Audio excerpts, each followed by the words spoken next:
25 ஆண்டுகளாக போட்டித் தேர்வு மற்றும் நுழைவுத் தேர்விற்கு சிறந்த பயிற்சி வழங்கி சுமார் 30,000 மாணவர்களை வெற்றியாளர்களாக மாற்றிய மிகச்சிறந்த பயிற்சி நிறுவனம் unique academy, Salem.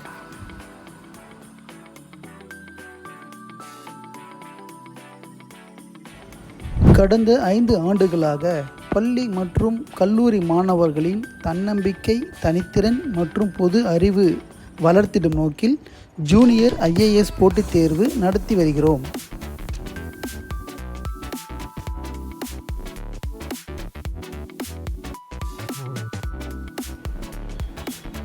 Junior IAS தேர்வில் வெற்றி பெற்ற ஒவ்வொரு பிரிவிலும் சிறந்த 3 மாணவர்களுக்கு பரிசு மற்றும் பதக்கம் வழங்கப்படும். பங்கேற்கும் அனைவருக்கும் சான்றிதழ் வழங்கப்படும்.